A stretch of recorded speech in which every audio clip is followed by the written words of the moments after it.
الشيطان الرجيم. بسم الله الرحمن الرحيم. الحمد لله الذي أنزل على عبده الكتاب ولم يجعل له عوجا قيما لينذر بأسا شديدا من لدنه ويبشر المؤمنين الذين يعملون الصالحات أن لهم أجرا حسنا ماكثين فيه أبدا وينذر الذين قالوا اتخذ الله ولدا ما لهم به من علم ولا لآبائهم كبرت كلمات تخرج من أفواههم إن يقولون إلا كذبا ولعلك باخع نفسك على آثارهم إن لم يؤمنوا بهذا الحديث أسفا إنا جعلنا ما على الأرض زينة لها لنبلوهم أيهم أحسن عملا وإنا لجاعلون ما عليه صعيدا جرزا أم حسبت أن أصحاب الكهف والرقيم كانوا من آياتنا عجبا إذ أوى الفتية إلى الكهف فقالوا ربنا آتنا من لدنك رحمة وهيئ لنا من أمرنا رشدا. صدق الله العظيم. Allahumma bil Quran. Alhamdulillahirrabbilalamin. Jazakillah khairan katsiran kepada Bunda Erni yang sudah membacakan ayat suci Al-Quran. Mudah-mudahan keberkahannya tidak hanya sampai di Bunda Erni, tapi untuk kita semua yang mendengarkan. Melanjut ke acara berikutnya, yaitu langsung kepada materi yang akan diberikan oleh Ibu Haji Ais. Kepadanya dipersilahkan. Alhamdulillahirrabbilalamin. Assalamualaikum warahmatullahi wabarakatuh. Ibu-ibu, saya merasa sangat bersyukur bisa berkumpul dengan ibu-ibu. Alhamdulillah, terima kasih telah meluangkan waktunya, telah datang ke acara ini. Mudah-mudahan majelis ilmu ini akan membawa berkah buat kita semua. Masih ada yang belum kenal kan ya? Atau saya yang nggak tahu gitu. Punten, perkenalkan sekali lagi, saya Srina Susilawati, istrinya Pak Haji Anto. Kebetulan saya sekarang lagi kuliah lagi psikologi, kebetulan juga saya praktisi talent mapping. Jadi dan saya sangat tertarik dengan serba-serbi kesehatan mental. Setelah beberapa tahun saya belajar, memperhatikan, ikut workshop, ikut pelatihan, juga konsultasi tentang kesehatan mental ini, saya jadi merasa punya tanggung jawab gitu, bahwa ilmu kesehatan mental ini, kesadaran tentang kesehatan mental ini masih sangat kurang di masyarakat kita.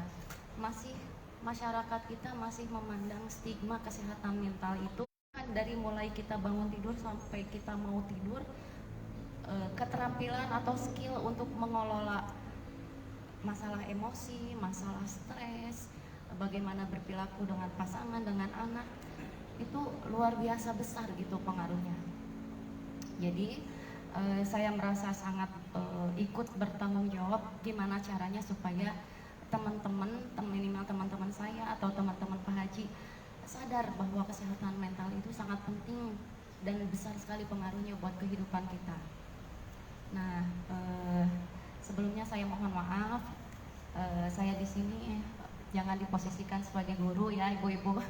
Saya juga sama-sama lagi belajar, saya sedang belajar menyampaikan dan teman-teman atau ibu-ibu sedang belajar untuk menerima dan menyerap. Mudah-mudahan itu bermanfaat buat kehidupan kita.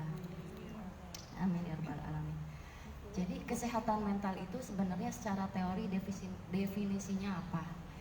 Kesehatan mental itu secara teori adalah kondisi psikologis seseorang yang bukan hanya mencakup tentang emosi, tapi juga mencakup tentang pikiran, tentang perasaan, tentang perilaku, baik itu perilaku sosial ataupun perilaku individu.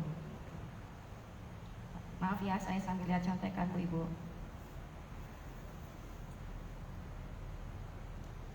Nah, salah satu pemicu seseorang berperilaku, bersikap atau merespon suatu masalah itu sangat ditentukan dengan kondisi mental si individu tersebut. Jadi jika mentalnya baik, dia akan merespon suatu masalah dengan baik.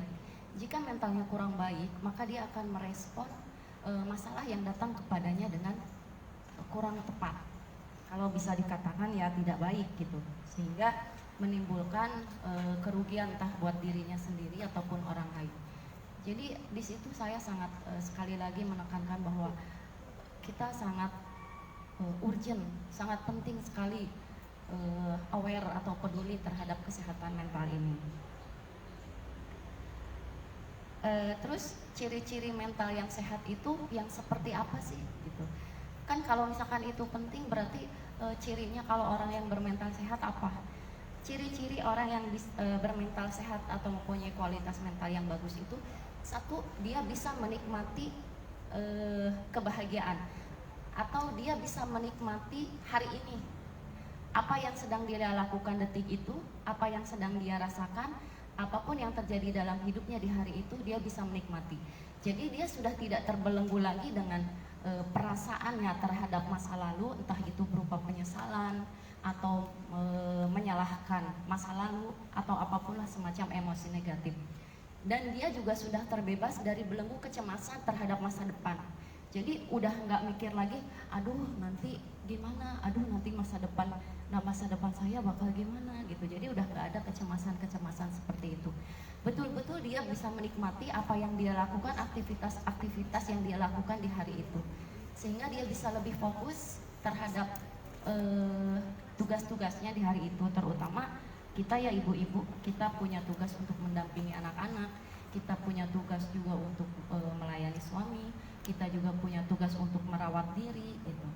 Jadi sehingga kalau kita masih terbelenggu dengan kehidupan kita di masa lalu, ataupun kita terbelenggu dengan kecemasan dan kegelisahan kita di masa yang akan datang yang belum tentu mempunyai hubungan interpersonal yang baik, mempunyai hubungan yang baik dengan orang lain. Jadi dia sudah tidak ada perasaan semacam gini, ketika akan bertemu atau berhadapan dengan orang yang status sosialnya misalkan di atas dia udah nggak minder. Ketika dia berhadapan dengan orang misalkan yang status sosialnya di bawah dia udah nggak menganggap sepele gitu atau menganggap remeh. Ataupun dia sudah mempunyai hubungan yang baik dengan anak. Jadi dengan anak-anaknya dekat, dengan suaminya harmonis, dengan ibunya ataupun dengan mertuanya juga dekat, kayak gitu. Dia sudah tidak ada masalah dengan orang-orang sekelilingnya. Kemudian yang ketiga, mempunyai kemampuan mengelola stres.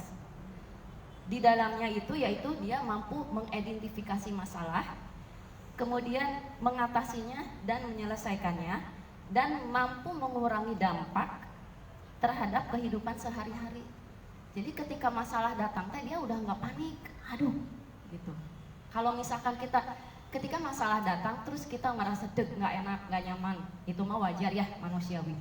Kemudian kadang-kadang kalau misalkan kondisi mental kita lagi di titik terendah, yang datang itu kan cemas ya, panik. Ketika itu berlarut-larut dibiarkan, maka kepanikan itu akan menjadi gangguan. Gangguannya itu satu, secara pikiran kita tidak punya ide untuk menyelesaikan. Yang kedua ke fisik, asam lambung naik, atau migrain, atau vertigo. Asam lambung. Tuh. Terus Gawe pi eta mah. Asam lambung naik. Tinggi. Aduh, Pi jadi ibu sekretaris sebentar ya, ini asam anak saya lambung. nelfon. Ido teleponnya ke papa dulu ya, ibu lagi kajian bentar. Iya nanti ibu lagi kajian bentar ya. Punten ya ibu-ibu, ini anak saya yang sedikit istimewa, suka nggak sabaran kalau WA belum dibalas. Kemudian sehingga ketika dia mampu mengelola stres, stres tersebut atau masalah tersebut tidak sampai mengganggu terhadap perannya sehari-hari. tidak sampai mengganggu tugasnya sehari-hari. Kadang-kadang kan kalau misalkan kita udah nggak bisa menyelesaikan masalah, udah malas ngapa-ngapain, hoyongna ngagoler gitu. Kemudian yang keempat, orang yang punya mental yang sehat, produktivitasnya akan meningkat, entah itu dalam bidang pendidikan, pekerjaan, bisnis, atau peran-peran lainnya. Seperti yang tadi saya sebutkan, peran sebagai ibu, jadi kita lebih optimal dalam mendidik anak. Gitu. Terus sebagai anak juga kita lebih optimal juga berbakti pada orang tua. Kemudian yang kelima, mampu mengambil keputusan yang sehat dan rasional karena memiliki kontrol yang baik. Kadang-kadang kembali lagi kalau kita punya masalah atau kita berada di persimpangan, misalkan harus mengambil keputusan antara A dan B yang dua-duanya teh menurut kita teh asa bener gitu, asa itu teh udah penting gitu, kayaknya dua-duanya juga bakal membahagiakan gitu buat kita, perasaan kita mah gitu. Nah, seseorang yang mempunyai mental yang sehat, dia mampu mengambil keputusan dengan tepat, dengan rasional, dan juga mampu menentukan sistem prioritas. Jadi ketika banyak tugas yang datang kepada kita, kadang-kadang kan kita merasa bahwa tugas itu adalah sesuatu yang akan mendatangkan manfaat, maka kita harus kerjakan. Biasanya si ibu-ibu mah sagala sok hoyong di gawean kusorangan gitu kan, sagala hoyong dirawu kusiku lah, penting mah kumaha carana pokoknya kedah beres gitu. Masalah pekerjaan rumah, masalah PR anak, masalah apa, pokoknya semua harus diselesaikan dengan cepat. Nah, seseorang dengan mental yang sehat, dia mampu menentukan urutan prioritas, mana yang harus didahulukan, mana yang boleh dientarin gitu. Jadi menghindari dia dari kelelahan, entah itu kelelahan secara fisik ataupun kelelahan secara pikiran. Kemudian yang keenam, mempunyai kesadaran diri, mampu memahami pikiran, perasaan, dan emosi diri sendiri, sehingga mampu memberi respon yang tepat dalam beberapa situasi, mampu mengatur keseimbangan emosi, sehingga tidak terlalu terpengaruh terhadap suasana hati yang ekstrim. Suasana hati yang ekstrim teh, kalau kita mau perempuan pas mau mens ya, wah itu teh kan sangat bergejolak ya, emosi teh senggol bacok, pokoknya mah. Ngeri ampun senggol bacok. Sebentar kan Lagi sebel. darah naik. Anak rewel sedikit, nah hoak gitu kan. Suami bercanda sedikit atau nyuruhnya agak kebanyakan, rada-rada merepok gitu, nyuruh teh nggak ada jeda, aduh kesel pisan gitu. Nah itu kondisi mental yang baik, dia mempunyai kelenturan untuk mengatur gitu, untuk mengatur emosinya, kapan dia boleh mengeluarkan emosi secara normal, kapan dia harus diam, kapan dia harus ngomong gitu. Ataupun dia mampu merasakan oh iya rekmen ya, biasanya suka gini nih, biasanya suka rada-rada sumbu pendek, berarti harus gimana gitu. Kemudian yang ketujuh, mempunyai keterampilan memecahkan masalah secara efektif sehingga mampu menemukan solusi yang tepat. Kadang-kadang kita kalau lagi liar ya ibu-ibu, berpikirnya teh muter gitu, muter kemana-mana, sehingga dalam menemukan solusi teh lami, membutuhkan waktu yang banyak, mengeluarkan energi yang banyak, mengeluarkan modal atau sumber daya yang banyak. Padahal mah cukup dengan solusi yang sederhana. Kadang-kadang kan kita kalau lagi tenang, ada masalah, beda gitu. Antara ketika kita lagi galau, cara penyelesaiannya teh beda. Dan kadang-kadang kita sadar pas udah selesai masalah teh, ternyata cukup kukieunya, nah hanya teu kepikiran. Kayak gitu. Terus yang kedelapan, mempunyai dukungan sosial yang baik, hubungan yang positif dengan keluarga, baik itu keluarga inti ataupun keluarga besar. Kemudian yang kesembilan, seseorang dengan ketahanan mental yang baik akan terhindar dari penyakit gangguan mental, baik yang menyerang fisik ataupun pikiran.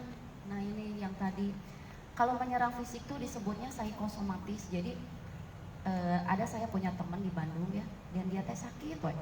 Dan dia teh sudah berobat terapi dari mulai dokter medis, dokter holistik sampai ke terapis biasa gitu, sampai akupuntur, terapi yang di infus NaCl apa segala macam.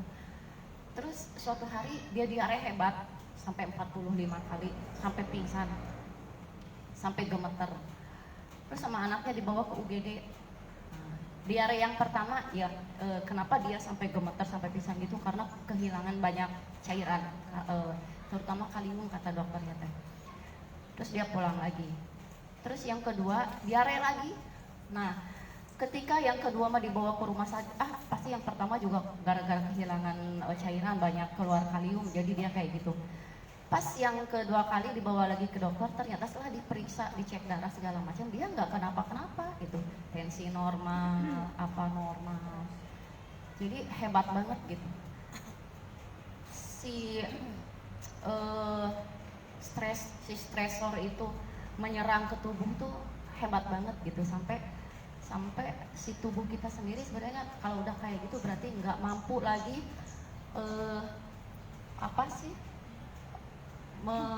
menghandle si stres itu. Jadi kan kalau kita stres itu kan keluar hormon stres, hormon kortisol, dan itu tuh akan akan dilawan gitu oleh ada suatu perangkat di dalam otak kita itu yang saya tuh nggak tahu ya namanya apa. Dia itu berfungsi untuk menyeimbangkan kembali hormon stres itu. Jadi ketika hormon stres itu membanjiri kita, kebanyakan kita nggak bisa handle secara keterampilan kita gitu. Jadi kan yang kita andelin itu di sini, di otak kita. Jadi dia dipaksa untuk bekerja keras untuk menetralisir si hormon stres itu. Ketika dia sudah tidak sanggup lagi menetralisir si hormon stres itu, maka si hormon itu akan masuk ke dalam tubuh kita. Nah, itu akan yang menyerang tubuh, yang disebut psikosomatis, yang asam lambung teh, yang migrain teh, yang vertigo teh, dan mungkin dalam level tertingginya itu sampai bisa menyebabkan kanker, bisa merusak organ, bisa merusak, intinya mah merusak tubuh kita lah. Gitu. Lalu yang tadi itu ciri-ciri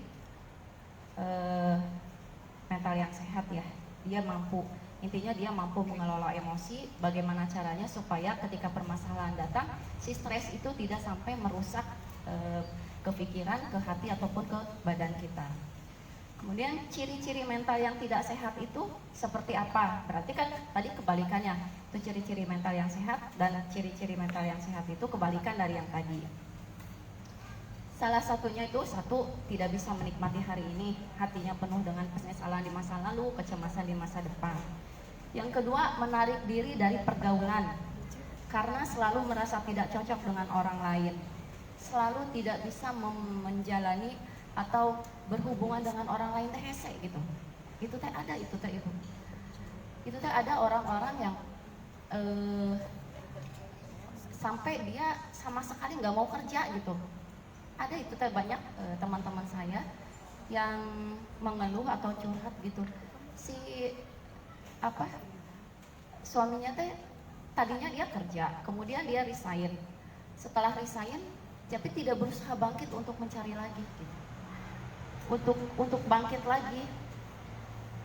Nah, itu salah satu sebenarnya dia cirinya lagi mentalnya sedang tidak baik-baik saja. Kemudian tidak bisa mengelola stres. Akhirnya stresnya menjadi psikosomatis seperti yang tadi, stresnya lari ke badan. Kemudian selain lari ke badan juga lari ke pikiran, mengganggu kinerja otak, mudah lupa, susah konsen. Kemudian nggak ada ide untuk menyelesaikan masalah. Kemudian menjadi penyakit emosi, gampang nangis, gampang tersinggung, sumbu pendek, terlalu sensitif.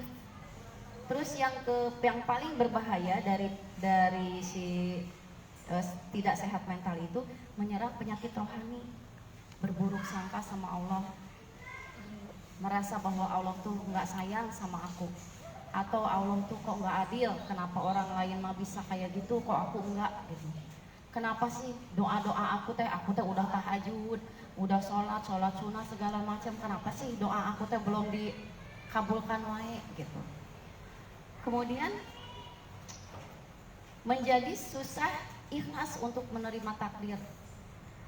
Ketika terjadi musibah misalkan gitu, akhirnya dia menyalahkan teh badai ngamaafkeun batur teh.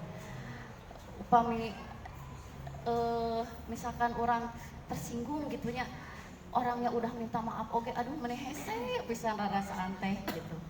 Nah gitu. Memaafkan tapi luka. Kudu gitu, kadang-kadang kita berpikiran seperti itu. Kemudian apa yang harus kita lakukan untuk mempunyai mental yang baik? Jadi kedah kumaha orang teh upami orang teh hoyong gaduh mental anu kuat, anu sehat. Ada fitrah kita yang lain. Kalau saya mah sama teman-teman bilangnya ini adalah fitrah gitu. Fitrah itu sesuatu yang sudah Allah tanamkan semacam aplikasi dalam tubuh kita sebagai bekal kita menjalani hidup ini untuk bahagia. Jadi saya diajarin sama guru saya, kamu itu ditakdirkan sama Allah itu untuk bahagia, bukan untuk menderita. Walaupun dalam perjalanannya kamu merasakan pedih, kamu merasakan luka, merasakan tabrakan, benturan segala macam, tapi bukan untuk membuat kamu bahagia. Itu untuk membuat kamu dewasa. Karena Allah sudah membekali kita dengan, kalau handphone mah aplikasi-aplikasi lah yang harus kita pakai. Kemudian terus kalau dari fitrah ini udah terlanjur rusak, kumaha tuh? Da orang teh dulu teh dan tuh terlalu iya di ajaran agama teh ku orang tua teh gitu, kita terlalu dalam atau kitanya baru yang bandel, orang tua teh udah ngomongan nyuruh kita ngaji segala macam tapi kitanya yang nggak mau gitu.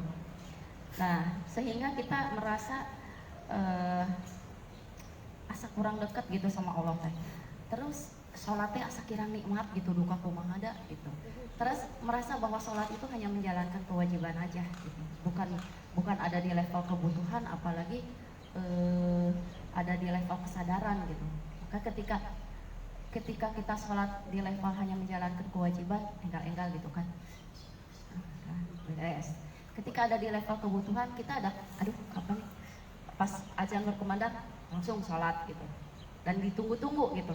Ketika ada di level yang tertinggi, di level kesadaran, kita akan merasakan ketika kita sholat bahwa Allah itu ada di depan kita, bahwa Allah itu akan hadir. Jadi kalau dari rokaat 1 sampai rokaat 4 kita itu malawungnya itu biasanya, kalau level kewajiban 4 rokaatnya gitu kita teh malawung gitu.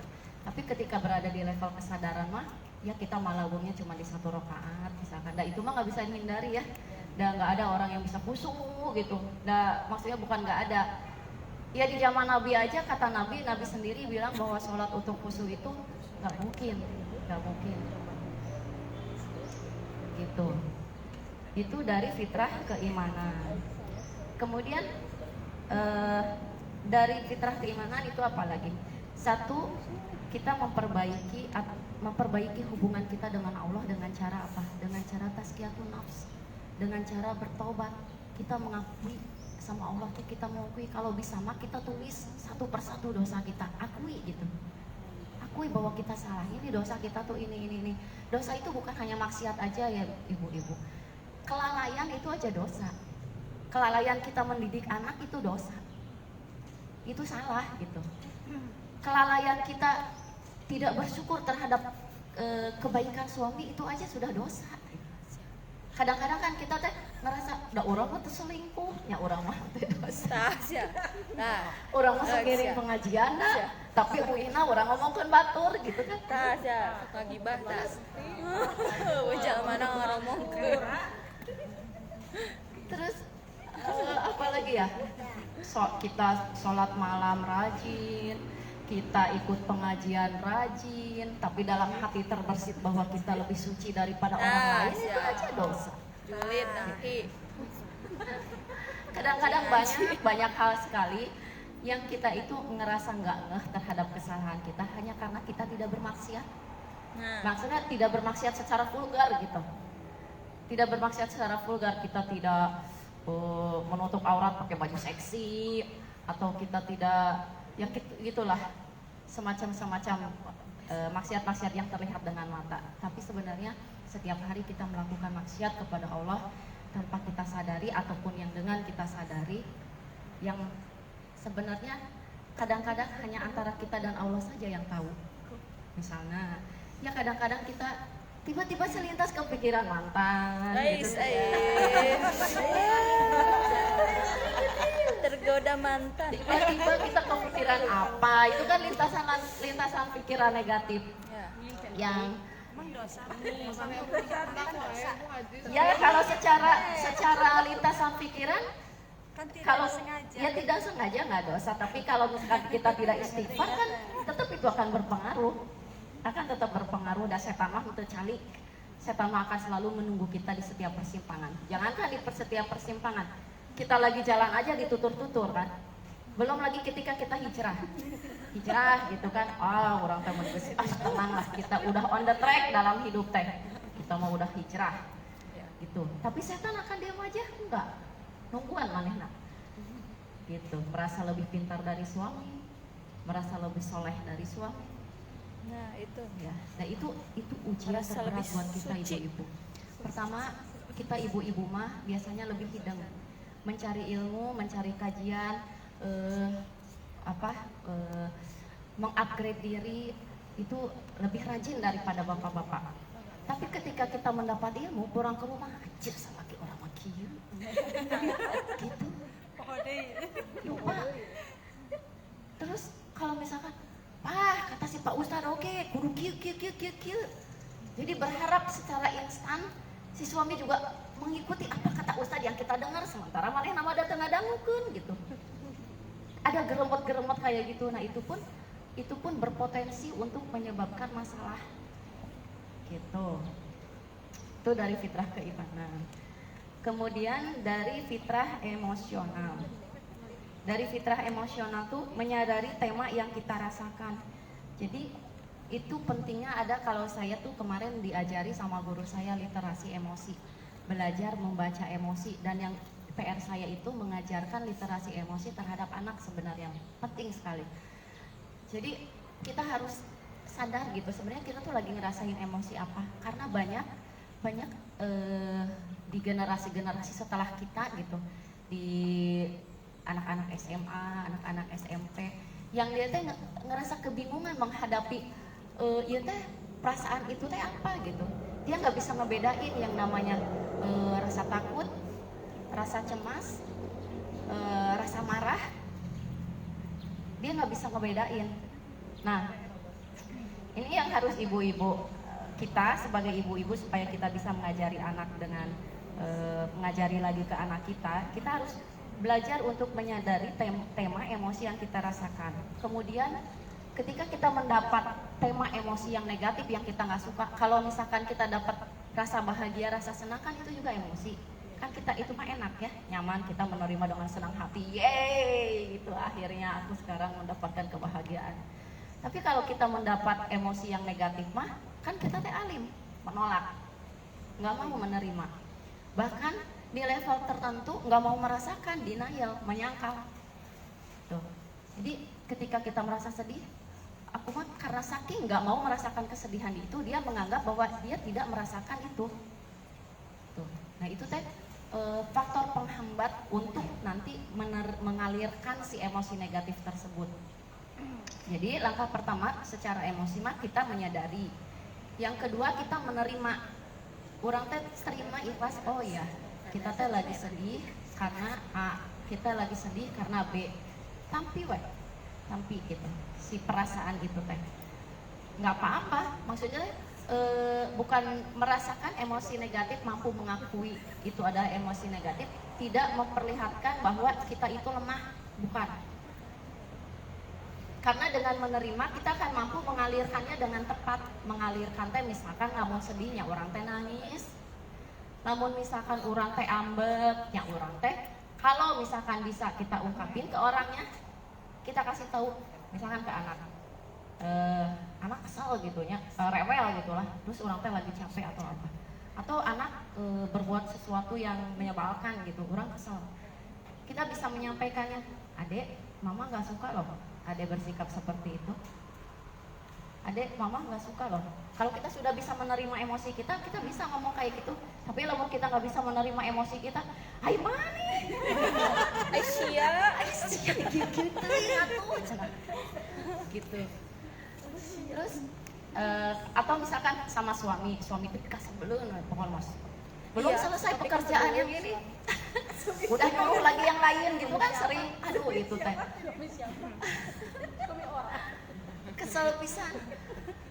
Kalau kita nggak bisa nerima emosi kesel kita, nggak kenal gitu, oh kita lagi kesel, oh penyebabnya teh suami, oh ya udah kita terima. Kita nggak akan bisa ngomong, Pak maaf ya Pak, yang tadi juga belum selesai, nanti ya tunggu sebentar, nggak akan bisa ngomong kayak gitu. Yang pasti ada mah bari dikerjakan, bari treng trong segala, pakai truk panci. Kemudian yang keempat itu tadi kan menyadari, menerima, mengalirkan dan melepaskan. Jadi ibu-ibu, emosi itu sejatinya adalah energi. Dan energi itu akan selalu mengalir ke dan dia itu energi itu nggak akan hilang atau pergi dengan menguap gitu. Dia akan selalu mengalir mencari tempatnya. Jadi kalau misalkan terutama emosi marah itu kan nafsu amarah kalau dalam agama nafsu yang sangat merusak. Emosi marah itu mempunyai daya rusak yang luar biasa. Kita fokuskan ke nafsu, ke emosi marah. Nah, kalau kita tidak bisa menghandlenya dengan baik, si emosi atau si energi itu akan mencari tempatnya, nggak dialirkan sama kita, nggak dilepaskan sama kita, akan muter-muter di dalam tubuh kita, akan muter-muter terus dia. Kalau dia diam di kepala, dia akan ya sakit kepala, dia akan migrain. Diam di lambung, dia akan menyebabkan asam lambung. Diam di sini di punggung, dia akan menyebabkan pegal-pegal. Dia akan selalu mencari tempat di mana dia diam, makanya kenapa harus dialirkan gitu. Nah itu teh ada beberapa teknik, tapi kalau saya tidak diperbolehkan untuk mengajari teknik yang lebih ini gitu. Tapi ada teknik yang sederhana untuk mengalirkan emosi teh selain menerima, selain tadi teh apa coba? Menyadari, menerima, mengalirkan, terus melepaskan. Nah, mengalirkan itu ada tekniknya. Yang satu, kalau kita bisa mengalirkannya dengan cara baik-baik, itu berarti udah selesai. Tapi kalau misalkan kita belum bisa mengalirkannya dengan baik-baik, masih mangkal gitu. Nah, satu, kalau itu mah saya mah diajarinnya kalau di ilmu psikolog mah self talk terapi atau terapi ngomong sendiri.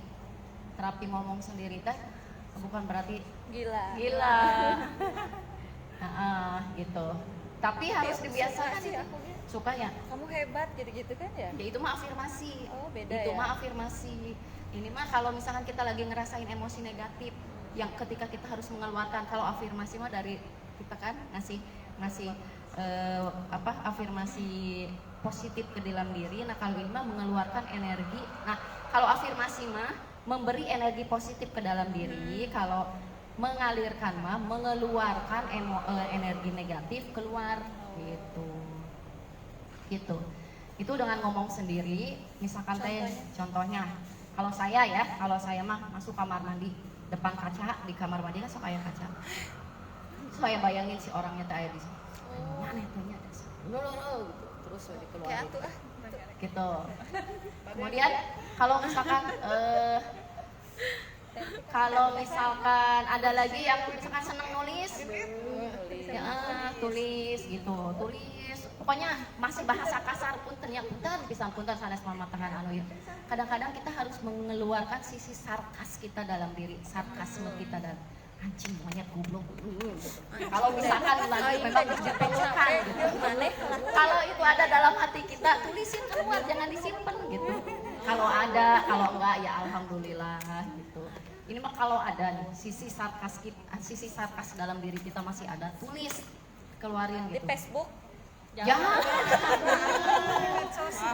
Jadi terapi ini maksudnya di ruang private, bukan di ruang publik. Ada yang di Facebook. Ada yang di Facebook. Nah, maksudnya itu supaya menghindari itu, karena itu akan itu akan mempermalukan si orang tersebut dan mempermalukan diri kita sendiri. Gitu. Terus Eh, cara yang paling terbaik mah ya, ambil wudhu, terus kita sholat, berdoa, itu cara yang terbaik mah. Tapi kadang-kadang kan maneh hoream dalam kalau lagi emosi lagi di tingkat tinggi mah gitu, kadang-kadang suka nggak kepikiran. Ya itu hal yang paling sederhana.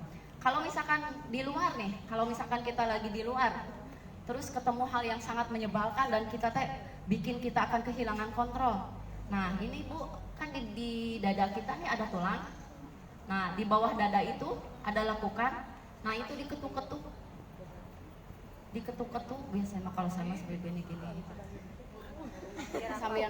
Sambil narik nafas gitu. Ngetukna ku palu. Diketuk-ketuk pakai jari, nggak usah pakai palu. Diketuk-ketuk gini. Nah itu banyak tindakan P3K kalau misalkan dalam itu tindakan darurat gitu. sabar. Nah kan suka gitu sabar gitu Sabar ya Allah. Sabar. gitu. Nah itu teknik-teknik sederhana. Kemudian melepaskan ini penting. Kenapa? Karena kalau misalkan kita tidak sampai tahap melepaskan, si itu tuh masih akan tetap ngeganjel dan suatu hari akan tetap muncul gitu kalau ke trigger lagi. Melepaskan Bu Ibu, kita ikhlaskan, kita sudah ikhlas menerima ya, terus kita sudah mengalirkan emosi negatif kita, tutup dengan memaafkan. Ini penting. Nah ini memang yang paling berat.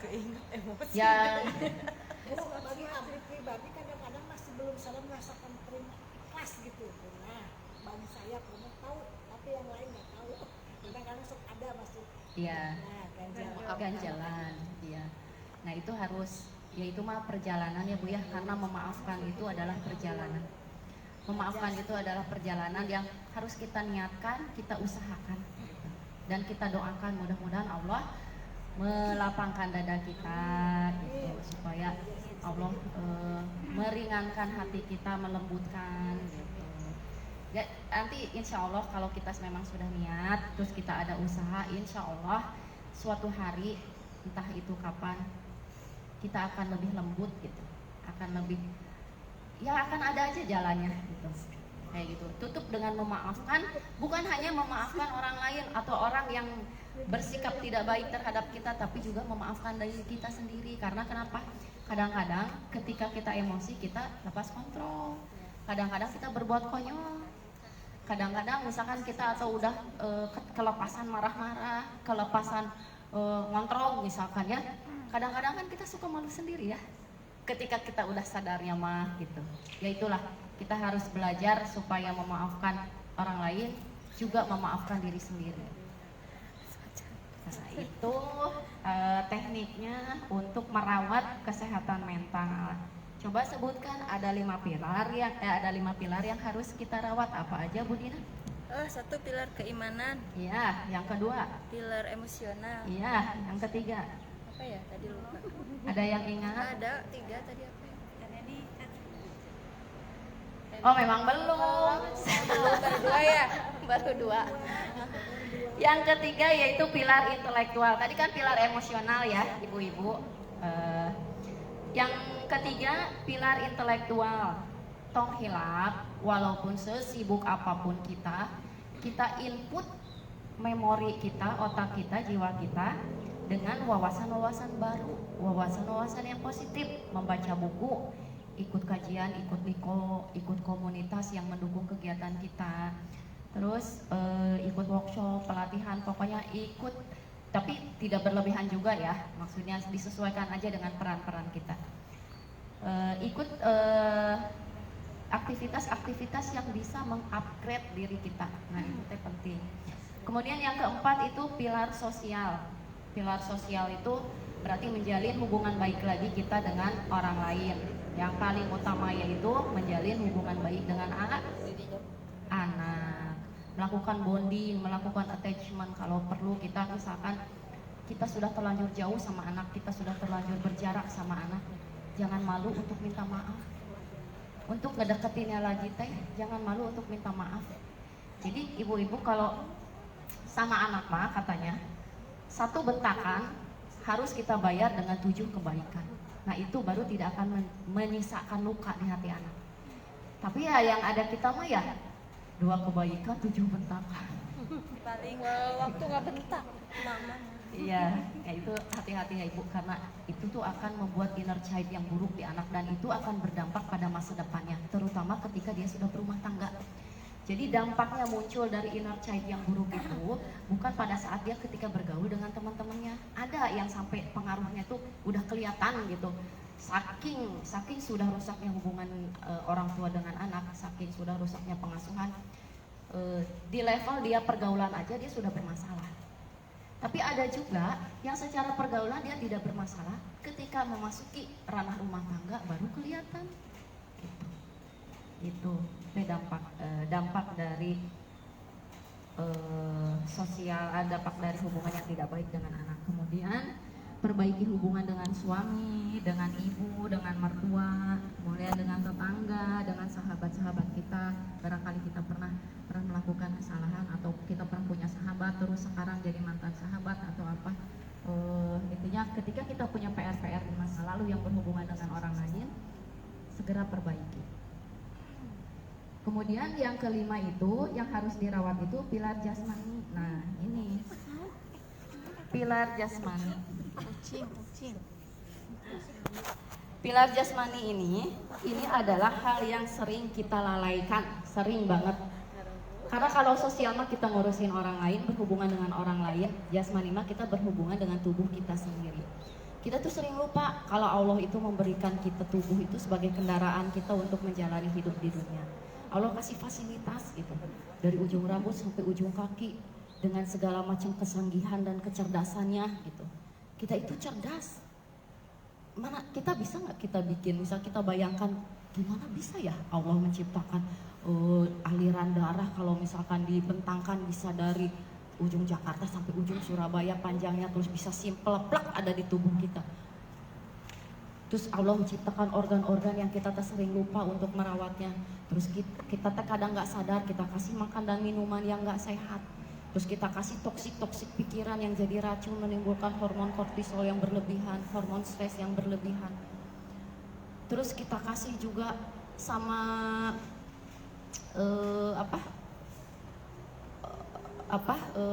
diforsir tubuh kita teh melakukan aktivitas sesuai dengan yang kita mau. Pokoknya ayeuna hoyong kaditu kedah kaditu. Pokoknya ayeuna hoyong kadieu kedah kadieu. Urang hilap istirahat, bahwa tubuh kita itu butuh istirahat. Kita lupa memberikan hak tubuh kita untuk istirahat. Terus kita juga lupa bahwa Allah itu sudah mendesain tubuh kita, pola gerak kita itu harus tidur jam berapa dan harus bangun jam berapa. Kita lupa. Kadang-kadang kita lalai gitu, merawat diri sendiri, merawat jasmani. Udah saking sibuknya ngurus ini itu, kita lupa istirahat, kita lupa olahraga, kita lupa. Kadang-kadang kalau kata saya kita sebenarnya mah ya lebih kejam ke diri sendiri daripada ke orang lain. Gitu. Katanya kita kayak pengen bahagia, tapi kita nggak memperhatikan perangkat yang ada di dalam tubuh kita sendiri. Dari mulai otak kita dikasih toksik pikiran yang jelek, tubuh kita kasih makan makanan yang jelek, minuman yang jelek. Gitu. Hati kita racuni dengan iri dengki, terus membanding-bandingkan diri sama orang lain. Dan kadang-kadang yang paling parah kita merasa bahwa kita ini bubuk rajinang. Anak bakso itu. Ya Allah ya Robi, Allah teh menciptakan kita tuh istimewa, menciptakan kita itu mulia, terhormat, terjaga. Terus kita bilang bahwa kita ini ngerasa bahwa kita ini adalah bukan sesuatu gitu. I'm nothing. Nah akhirnya kita lupa untuk bersyukur. Nauzubillah min dzalik. Ya astagfirullahalazim, ya Allah, maafkanlah kita yang selalu kufur nikmat kepadamu. Mudah-mudahan setelah kajian ini kita tidak seperti itu lagi ya. Bahwa Allah itu menciptakan manusia itu spesial, very limited edition. Gak ada satupun yang sama dengan orang lain. Kalau kita nggak sama orang lain ya nggak apa-apa, memang begitu Allah menciptakan manusia. Gak ada yang sama. Kenapa kita harus sama dengan orang lain? Kenapa kita harus harus iri dengan kelebihan orang lain, dan pasti kita juga punya kelebihan. Ngan kita nawe anu bedegong. Kita bedegong tidak mau, kita lebih banyak melihat keluar daripada melihat ke dalam. Kita nggak tahu potensi kita itu apa gitu. Menyebabkan kita, yang menyebabkan kita seperti kelihatan tidak punya prestasi. Padahal mah setiap manusia tuh dibekalin sama kecerdasan yang berbeda-beda kecerdasannya teh. Orang teh punya kelebihannya di bidang ini, si ini punya kelebihannya di bidang ini, si ini di bidang ini. Yang tampak sempurna pun itu pasti punya kekurangan. Yang tampak sempurna tos buhar, tos gelis, tos orang tua nahar, keluarga nah harmonis, soleh soleha anak-anaknya, mereka punya kekurangan. Hanya saja tidak ditampakkan di muka publik. Hanya saja mereka bisa mengatasi kelemahan mereka masing-masing, mampu mengatasi kelemahan dirinya, mengantisipasinya, kemudian mampu mengerti dan memahami kelemahan pasangannya ataupun kelemahan anak-anaknya. Jadi semua itu tidak menjadi semacam bom waktu yang terus diungkit-ungkit, jadi tidak fokus pada kelemahan. Mereka yang sukses itu adalah orang-orang yang sukses, yang fokus kepada kelebihan, kepada potensi, bukan kepada kelemahan. Kelemahan mah datos teu tiasa dinanaonkeun, urang teh tos dipasihan ku Allah satu perangkat kelebihan dan kekurangan. Kekurangan itu hanya untuk diantisipasi. Fokus kita pada kelebihan, gimana caranya kelebihan itu kita asah, kita kenali pertama. Bapak nuhun. Bapak nuhun, punten hilapkan. Kelebihan itu kita kenali, kita asah, kita latih, terus ditambah dengan wawasan dan ilmu, dijaga dengan adab. Nah, insya Allah itu kunci kesuksesan. Dikenali, diberikan wawasan, diasah, dilatih setiap hari, kemudian dibingkai dengan adab. Itu adalah kesuksesan. Itu yang akan membuat kita menjadi bermanfaat untuk diri kita sendiri, juga bisa bermanfaat untuk orang lain. Ketika kita bisa bermanfaat untuk orang lain, disitulah puncak kebahagiaan kita.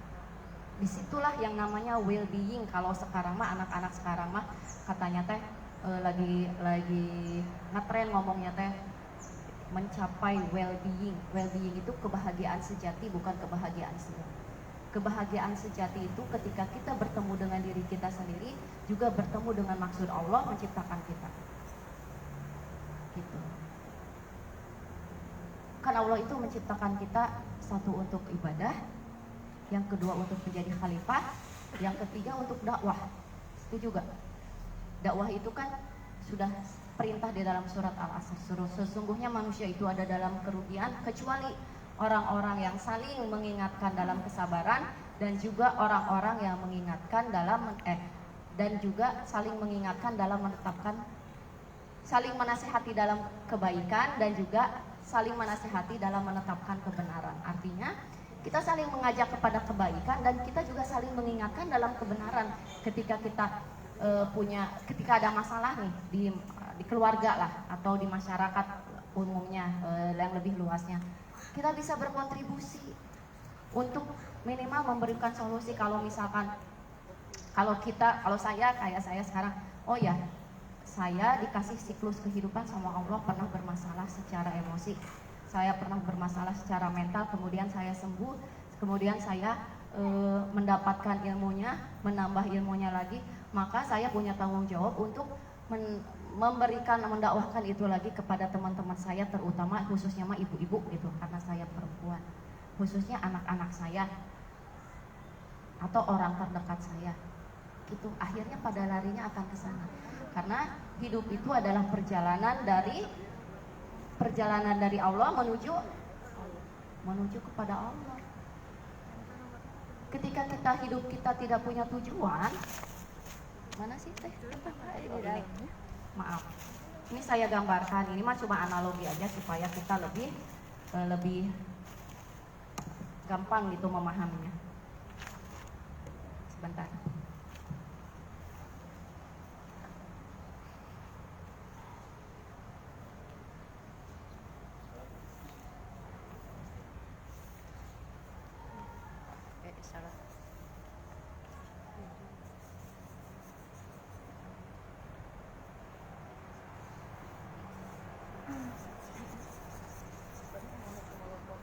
Jadi seperti inilah kira-kira gambaran kehidupan kita teh ibu-ibu.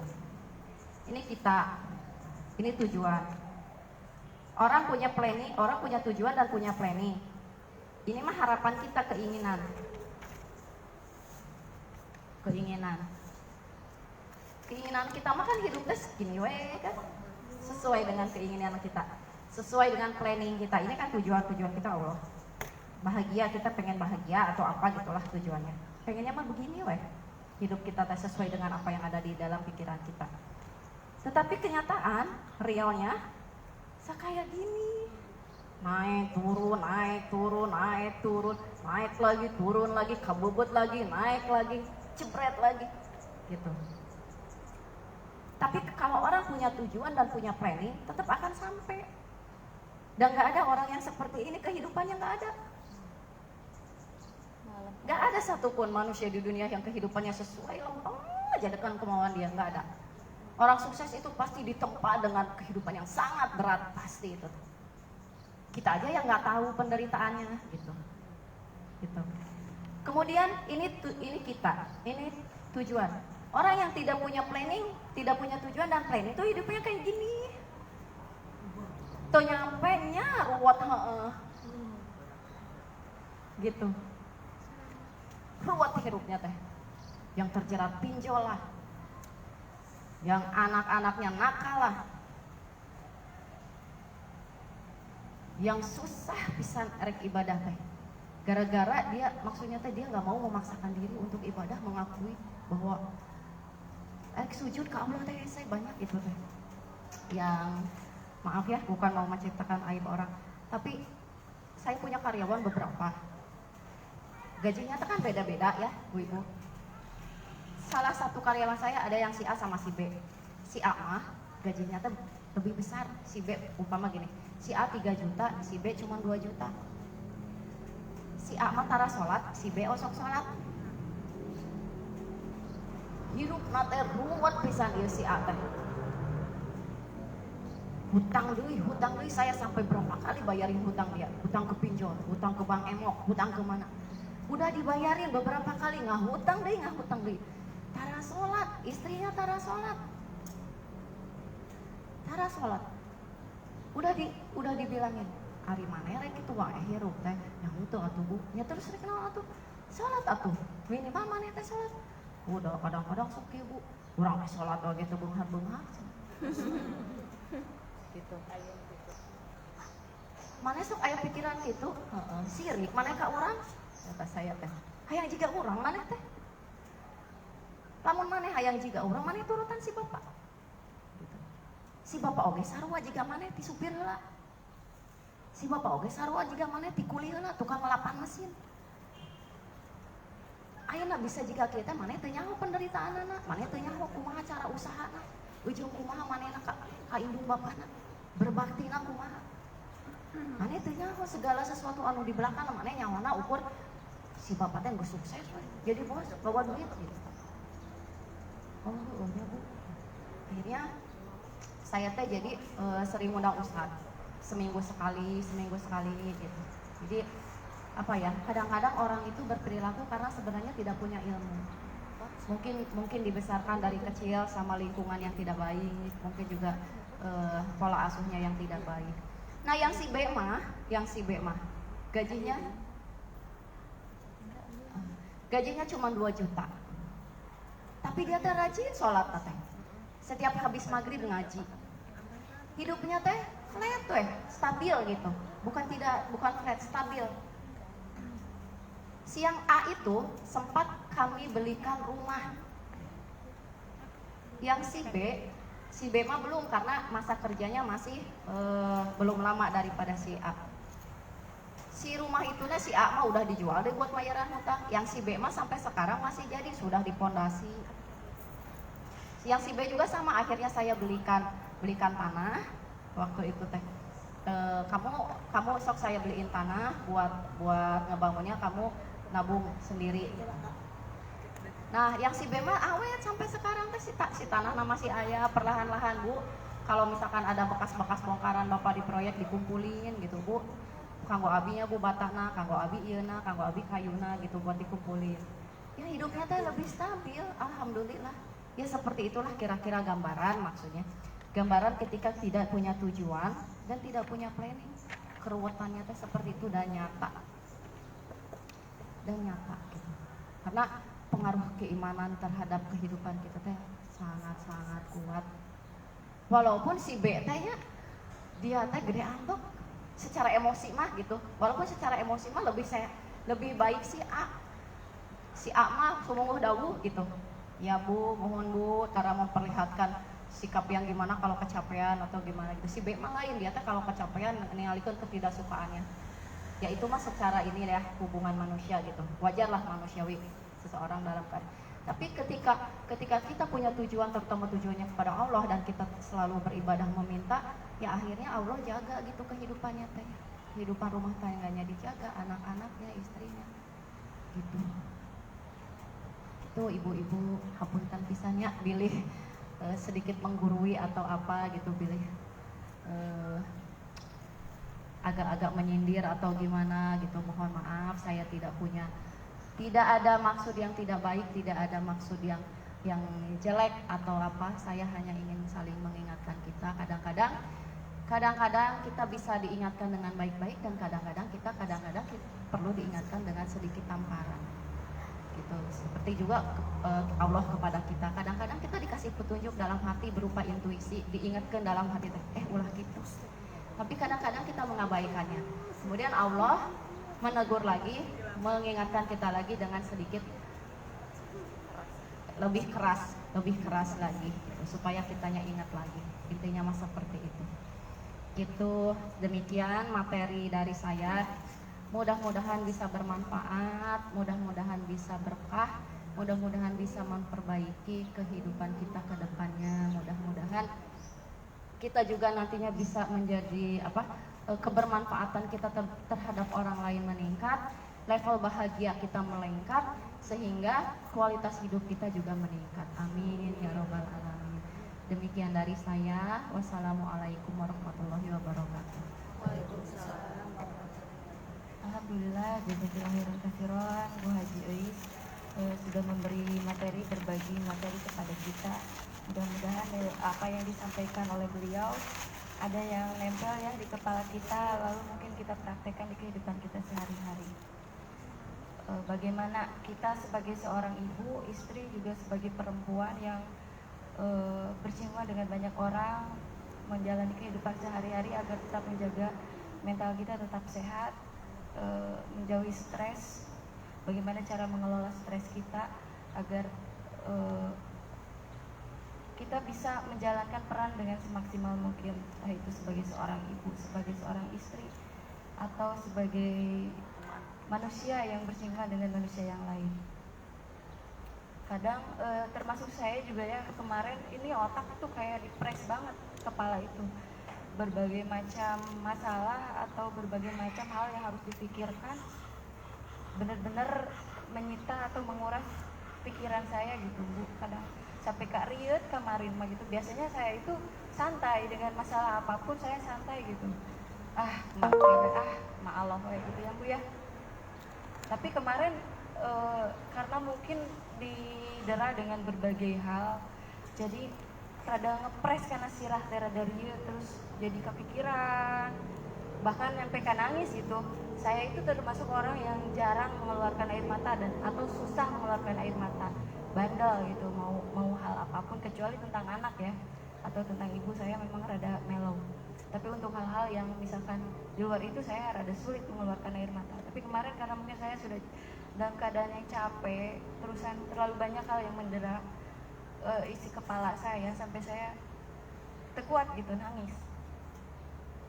Banyak hal lah, salah satunya juga mungkin ini berhubungan dengan teman-teman gitu, sampai Kak termasuk lumayan sakit gitu saya itu. Tapi ya itulah, nantilah itu mah mungkin internal kita. Itu mungkin sesi selanjutnya mau ada yang curhat ya Bu ya? Enggak. Atau berbagi cerita, atau mungkin sharing, atau ingin mencari solusi sama-sama gitu. Maka dipersilakan kepada teman-teman, barangkali ada yang mau bertanya atau berbagi cerita, dipersilakan. Siapa? Teh Neni. Ambu kayak Bunda Empi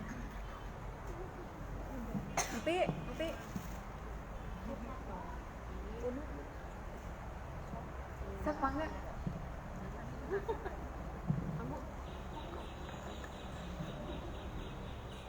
nggak ada katanya malu mungkin nanti ya Ya, secara enggak. Secara private Iya. mah enggak. Kantun nanti di WA dikasih nomor Ya, WA siap, saya nanti. barangkali ada. Udah tidak ada yang mau bertanya atau berbagi cerita curhat. Kalau mental health ya, Iya. itu ada hubungannya, berarti kematangan mental seseorang kan ya, itu berhubungan juga dengan usia mungkin ya, begitu tidak? Karena saya pernah dengar kan 40 tahun itu puncak usia kematangan seseorang gitu. Mungkin di situ juga puncak kesehatan mental seseorang gitu ya. Begitu, ada hubungannya juga nggak Bu? Kalau misalkan secara usia biologis, kesehatan mental itu seharusnya mah selaras. Jadi gini, pertumbuhan dari kita kecil gitu, dari pertumbuhan kita kecil, kita kan berarti jiwa dan raga ya. Secara biologis kita dewasa di umur 14 misalnya begitu mens. Secara biologis. Lalu secara jiwa kita berarti kan itu akal ya. Akal kita ikut dewasa nggak di umur segitu teh? Atau masih kekanak-kanakan? Karena yang seharusnya mah, yang idealnya mah, yang namanya akil balik secara biologis, juga balik secara akal, gitu. Dewasa juga secara akal. Nah, mungkin maksud ibu mah apakah dengan waktu umur 40 teh otomatis akan dewasa juga gitu secara mental. Biasanya seperti itu. Cuman kan banyak juga ya kita suka dengar gak nini balik deh ka budak. Oh iya. Ya. Ada kan? Berarti kan dia udah lebih dari umur 40 tahun. Kenapa ada istilah nini balik deh ka budak? Sebenarnya emang nggak ada. Nggak ada dari sananya mah nini